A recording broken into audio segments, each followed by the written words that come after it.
And welcome back, everyone, to part 4 of the My Hero Academia What If. What if Deku had a combination of his mother and father's quirk? So, we start off, we know what's going to happen. You now see where it's going to go. But we start off, and there I am, with the end of the sports festival. Now, leading into the internship arc and the Hero Killer Stain arc. There is the only real thing that happens is Deku choosing his name. But does he still choose Deku as his name? That is a good question. I'm sure Bakugo still calls him that despite having a quirk. And I just wonder if he would create something that also added his actual quirk into the fray. Like what he said, called this, Hero Deku, the spark of hope, or something like that, the flame of truth, or something along those lines. Would he do that? I don't think so, because him taking the name of Deku really was trying to take the whole Deku thing back. That's what that was about. And I think he succeeded. I think most of us will say he succeeded at that. So I'd say he probably still keeps the name Deku, but then he goes to train with Gran Torino. Now, initially, when he first spilling ketchup covered sausage thing, that was a mistake. Toshinori's her name. My name's not Toshinori. What? Oh, God, he's Office Rocker. Hit me with a shot of your wall for one. Let me see what you go. One for all. I'll say it one more time. Come at me, you neophyte. Gran Torino's awesome. Like a senile, messed up little Yoda. But more to the point, would anything change with his training with Gran Torino? Because more to the point, what he's trying to train him with was to control One For All, not to control his own quirk with One For All. I think after, a little bit of time training with it, he figures out full cowling. I think he does I think he maybe shows off a little bit of his quirk, but Gran Torino does point out, well, this isn't a good place to be trying that out now, boy. After all, I don't want my house to burn down. So, and it's a good point. You're actually in a terrible location for him to use his quirk. So that wouldn't happen. Meanwhile, Ida still gets caught by the hero killer as they go off on their own. And Deku comes in to save the day. Just boom, still smacking him in the face. It's all right. I got you. And, he's trying. I don't think Midoriya is initially thinking to use his quirk because he's still trying out full cowling, seeing what he can do. And so he lands another crack on Stain, but ultimately didn't even feel himself get nicked as just, I can't move. You've got potential, boy. You're worth saving. But this one's going to die. No! Unfortunately, though, Midoriya's come on. And he's like, I can't move, but he just he's able to, basically he has his gauntlets open, fortunately, for allowing the flames to come out. So he just, don't you touch him! It's like, huh? Fire. What, he's got another quirk? He's not just fast? Ugh. And he can use that. How can he use that fire ability without moving his hand? And then he realizes it came out and they must be support items. Ugh. It's like, you'll stay away from him. I can't cut fire. This is annoying. Yeah, it's like, I won't let you hurt him, no matter what. He's like, that fire in your eyes, boy. You might really be something special, but you're in my way. And he just kind of scrapes the ground. Basically, he just starts moving around to kind of snuff out a lot of the flames. Crap! I used up all my air. It's like, crap, I don't have my mask on. And then obviously Todoroki steps in. It's like, gotta move. And then finally, Deku comes in, and I think he does combine his, like I said, with the sports festival, he combined his fire quirk with the air pulse from his from One For All. And so basically he kind of launched a flaming, not punch, but a flaming shot at Todoroki in their fight. Here he kind of does something similar, only here he just kind of, blows into the pipes on his blows into his container for his air, just does that as many times as he can. And basically just kind of, he's now messing around with Stain enough, keeping him on his toes And Sting's like, this is getting out of hand, annoying. And so then when him and Shoto and Ida both come in, he's kind of not coated his hand in flame per se, like his hand's not actually on fire, but he's surrounded his hand in flame. Because remember, while Deku's probably got some resistance on his fingers and his hands, he's not fireproof by any stretch of the mean. He could theoretically just burn his finger off if he's not careful.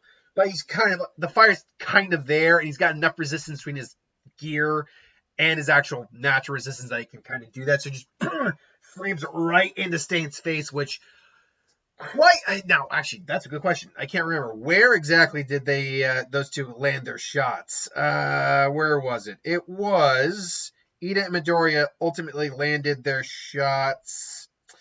Where is it? Oh yeah. So okay. So yeah, Ida got him right in the rib, and Midoriya got him right on the jaw. And so obviously they're all one good. The Nobu comes and tries to kidnap Deku, which sucks for Deku, but ultimately Sting comes in and does protect him. And it's just they're all just like, what the hell? It's like, oh, for the sake of a better society. And obviously Endeavor shows up. Endeavor, hero killer. It's like, wait, Todoroki! You fake. If I don't fix it, if someone just isn't stained with blood, why don't reclaim my hero status? Come, just try me, you fakes! The only one allowed to kill me is All Might, a true hero! All Might is worthy! And it just passes out. So, yeah, Midoriya's quirk would theoretically aid him, but remember, he's also trying to get used to the fact that he did, he did just get full cowling, so he might have been predominantly focused on full cowling. But that leads us into the next part, which I believe is the graduation. I mean, they're not actually graduating, the practical exam. That's what it is, the practical exam. Where our lovely old Izuku Midoriya and Bakugo got teamed up. Isn't that just swell, folks? That was done on purpose. That was stupid, but ultimately it worked out in the end. And obviously, as they stop following me, obviously beating him down. Oh, let's actually change the image here too while we're at it. Boop. There we go. Obviously beating him down is the best option. I really think we better avoid battle no matter what. We'll let him toy with us until the very end. And then when he's exhausted, we'll let him have it. It's like there's no doubt Kacho knows somehow that All Might's on the ropes. And even with that handicap, there's no way we can beat him, Kacho. And then that's when Bako literally just backhanded him with his grenade launcher. Like, dear God, stop talking. You think you're all that? Well, it's pissing me off. It's like, Jesus Christ. Like, grow the fuck up, dude. Like, I'm reading this now. I'm like, what the hell is your problem? You freaking asshole. You're just an asshole. Who cares about keeping this town intact, hero? And they're just like, just think of it as just a test, and you're gonna have if you think of it as just a test, you're going to have a bad time. I'm a villain, heroes, so give it your best shot. And this is intimidation. We can't fight him head on. You're not the boss of me. Stun grenade, and Bakugo briefly blinds him, but then gets completely flabbergasted. Just boom, and then just ow. Most people, when having their face described, would instantly try to tear away. But this kid's dead set on beating me, and nothing else. And then that's when Midoriya, who's still in shock at this point, go full cowling, and then obviously Midoriya and then Bakugo and him clash into each other. Midoriya gets who was it? I got a present for you, Mr. Let's Run. He's got a fence, like a metal fence, not post, but fencing, and he basically just sticks it. Traps Midoriya. And Midoriya's stuck there. But this time, obviously, Midoriya has something to compensate. But before he can, sorry, Midoriya, but I can't have you firing off any nasty little fireballs. But Bakugo gets in his way and just tries to attack him. And so Midoriya's just like, fires off fire.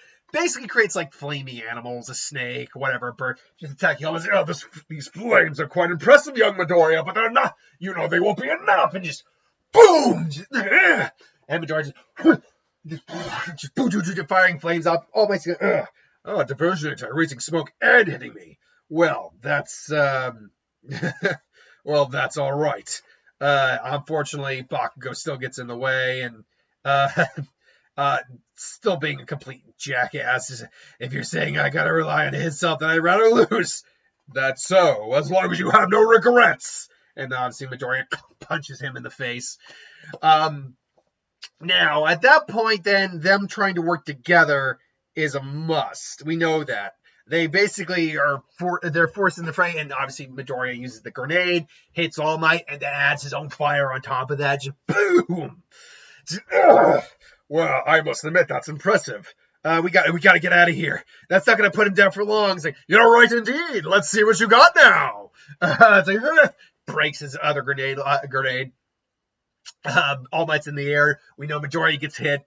Midoriya is still trying to focus on getting away, just using full cowling, but he's just looking on, just comes in.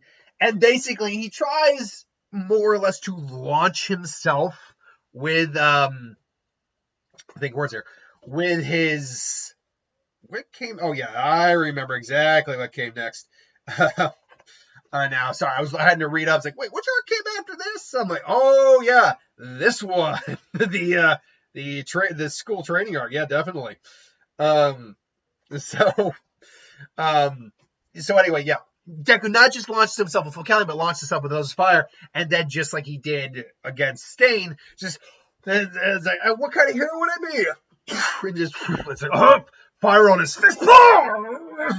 I remember you saying you did that trick against Stain and Midoriya, but I did not believe it. Oh, that hurt. And so they ultimately do pass the exams. Now, all the other tests go the same here. And really, what comes next is his interaction with Shigaraki more than anything else. That day at the mall they have where Shigaraki's like, hey, you're one of those, how do you put it? Oh, you're that kid who got wrecked in the sports festival, right? Oh, yeah. Then during the business in Hosa, you ran into the hero killer. You're something else. You sure know about me. Man, I can't believe it, though, to think we meet again here. Can't help but think that something special helped you come this far.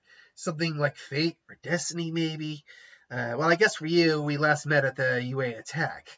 Let's get some tea and a chat, Izuku Midoriya. Yeah. So even then, Shigaraki is just like just completely screwing. But unfortunately, Midoriya doesn't have his gear on him, and he can't access his fingers at all. Yeah, right. And he probably even says, "I put one more finger on your throat, and you'll be dead." Also, don't even try to bring those little dangerous fingertips to your lips, or else mine might go to your throat. So he's not going to be able to access that. But what we do know is it's the Quirk training arc that comes up next, and that's going to be interesting. So I won't go into the full thing. I think we'll end with Muscular and him and all the League of Villains showing up. That's where I think we'll end off here, because I went really quick here. I did not expect to get that far. I thought that was going to last longer than it actually did. And so, luckily, I don't need the manga in front of me to remember how this worked. There was a lot of training that was going on for everyone, but first, there was a nice little survival course training test with all of them, and Midoriya, and Shoto, and Bakugo, and Ida are all like excelling because they dealt with the hero killer or dealt with All Might or whatever. Basically, these guys, they said these two are, how do they put it exactly? Let me actually reread that, because I know that scene is in here, but I keep pulling up the wrong one. How'd they put? Oh yeah. By the way, I love the way that thing looks. Like, that looks like a xenomorph variant right there. And so, class field trip, Quirk, they get launched into the forest, self-defense, and, how do they put it? There we go. They need professional permits to use Quirks in emergencies. Those limited access laws, and those are really starting to move now, even in these years. And then you see, they need self-defense. You take over from here, blah, blah, blah. Where was that line that they said, especially those four? Let's see here. Where was that line? Yeah, seriously. Because you see Ida, Shoto, Midoriya, and and Bakugo all in the lead. Where was that line? We normally say, but we're here because they need to learn this skill sooner. I could have sworn those two were actually really called out for that. I'm not finding that page though. That's odd. They still make it ahead. Oh yeah, no, it was later on. They're not bad, especially you four. I'm guessing your past experiences allowed you to act with that hesitation. And then obviously Midoriya, shakes his hand, and he literally just punches him in the junk. Like this little shit. Not talk about little shits in this series. What was that? This boy. Who's this child? Oh, he's my nephew, Kota. Kota was just a little crap. It's like, I can't abide jerks who want to be heroes. I don't care if you can't abide it. Show some damn respect, because if like a little kid like that did that to me, I'm not saying I'd boom all the way, but like, ugh. As like, hey, Kota, what? Boom, just maybe just like a tag, boom, that shot. It's like, it's like, yeah, I don't care if you don't abide. Show some damn respect. You don't want to get hit in the nuts. Don't hit someone in the nuts, you little shit. Like, I don't think Bakugo or Midoriya do that. Bakugo would not hesitate in a moment to do that, though, which is one of the few times I'd actually respect Bakugo. But obviously, we know why Coach is the way he is. He lost his folks, all that. And so then they start doing their quirk training. Now, that's a big question. With everyone else, we know what their quirk training is. What is Midoriya's quirk training? We know, like, he was working out, trying to control full cowling to a better extent. I think he was also training with, like, his reaction time and speed, all that. I can't remember if we actually had that shown here or not. Let's see here. Where that wasn't in this volume. It was volume 9. But I believe he's training with one of the was it the Pussycat Dolls? I think that's called. Is that what they're called? I cannot remember what they're called. That should be right. Yeah, no, it was we're the Wild Wild Pussycats. That's what it is. The one who can be all rubbery. That's the one who he was training with, I believe.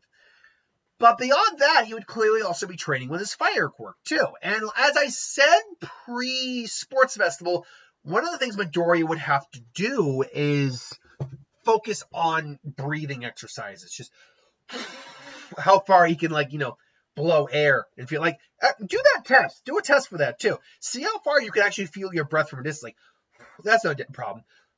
Still can feel it there. I can even still feel it from that distance. I can feel my breath. I can still feel my breath from my arm's length, which is about 3 feet-ish, almost. So I can blow fairly far. Like, if Midoriya can do that, he can literally just do, he can literally just do that. If he's just got a good puff, he can do that. So that's kind of thing. He's, again, lung capacity and just training with how far he can extend his breath. With all for one lungs, who knows? One for all lungs, I should say. Who knows how far you get? Midoriya could probably even, if he had gotten the full extent of his breathing down, and Shigaraki, but he could have only gone.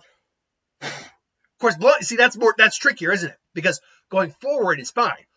Outward, going up or side or down, that's trickier. Just because you're now just it's not easy.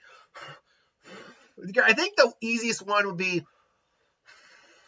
to the side. Yeah, for me, it's to the side. Blowing down is not that difficult. We just gotta make a turtle mouth or gotta do that. But point being, Izuku's trying to train the, and I think he gets it down relatively fine. And then using his quirk in tandem with his physical abilities is another thing that he's trying to learn. Literally having, say, fire wrapped around him while he's fighting would be a cool thing to do, because he's telekinetically controlling it. So that's something he's probably learning to fight with a fire around his fists, things along those lines, similar to what he's kind of been doing against Stain and All Might.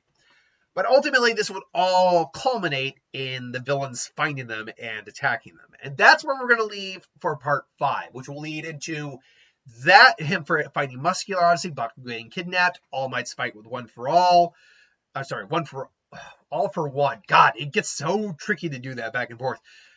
And honestly, probably even going into the license exam. Honestly, yeah, I think next episode, which will be Saturday, we will be going all the way up into the licensing exam. And that's when we go into the overhaul arc after that, which should be interesting to say the least. But until then, thanks for watching. Hope you enjoyed. Like, comment, share, subscribe, and good luck, heroes!